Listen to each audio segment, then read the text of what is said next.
Hi viewers, నమస్కారం అండి. మీరు చూస్తున్న YouTube channel Akhil xerox and computers. నేను మీ అప్పలనాయుడు గొర్లే. ఇప్పుడు మనం ఎంఎస్ వర్డ్లో టేబుల్లో లైన్స్ని ఏ విధంగా అరేంజ్ చేయాలో నేర్చుకుందాం. మనం జనరల్గా ఎంఎస్ వర్డ్లో సెల్స్ని మెర్జ్ చేయడానికి మెర్జ్ చేయవలసిన పర్టికులర్ సెల్స్ని సెలెక్ట్ చేసుకుని ఈ లేఅవుట్ ట్యాబ్కి వెళ్ళి మెర్జ్ సెల్స్ అనే కమాండ్ని క్లిక్ చేయడం ద్వారా సెలెక్ట్ చేసుకున్న సెల్స్ని మెర్జ్ చేసుకోవచ్చు ఈ విధంగా. అయితే ఇదే ఫంక్షనింగ్ని మనం మరో మార్గంలో కూడా చేయొచ్చండి.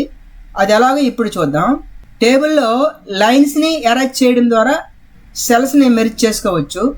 అది ఎలాగంటే టేబుల్లో ఏదో ఒక సెల్లో కర్సర్ ఉంచి డిజైన్ ట్యాబ్లోకి వెళ్ళి ఈ ఎరేజర్ అనే కమాండ్ని క్లిక్ చేసుకుంటే మన కర్సరు ఎరేజర్ ఫార్మేట్లోకి చేంజ్ అవుతుంది.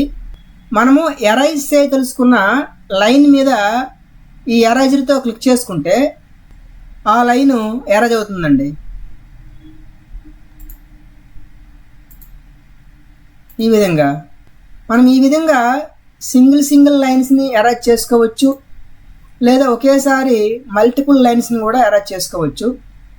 మల్టిపుల్ లైన్స్ని అరేంజ్ చేయడం కోసము ఆ పర్టికులర్ లైన్స్ని లెఫ్ట్ బటన్తో ఈ ఎరేజర్తో డ్రాగ్ చేసుకుంటే సరిపోతుంది. ఈ విధంగా ఈ ఎరేజర్ ఫార్మేట్లో ఉన్న కర్సరు నార్మల్ స్థాయికి రావాలంటే కీబోర్డ్లో ఎస్కేప్ బటన్ క్లిక్ చేసుకోవాలండి. ఈ విధంగా మనము టేబుల్లో లైన్స్ని అరేంజ్ చేసుకోవచ్చు. గత వీడియోలో మనం ఎంఎస్ వర్డ్లో టేబుల్లో ఫార్ములాస్ని ఏ విధంగా అప్లై చేయాలో నేర్చుకున్నాం. ఆ వీడియోకి సంబంధించిన లింక్ని డిస్క్రిప్షన్లో ఇవ్వడం జరిగింది.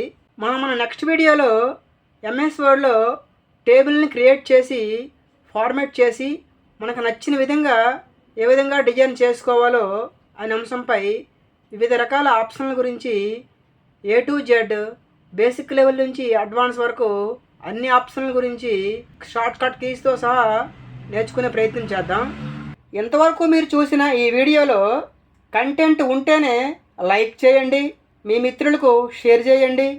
అదేవిధంగా ఫర్దర్ వీడియోస్ ఇంకా ఉన్నతంగా రావడానికి మీ విలువైన సూచనలను సలహాలను కామెంట్ రూపంలో తెలియజేయండి.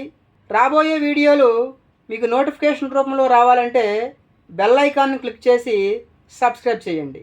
అఖిల్ జిరాక్స్ అండ్ కంప్యూటర్స్ అనే ఈ యూట్యూబ్ ఛానల్ని ఆదరిస్తున్న మీ అందరికీ ప్రత్యేకంగా ధన్యవాదములండి. నమస్కారం.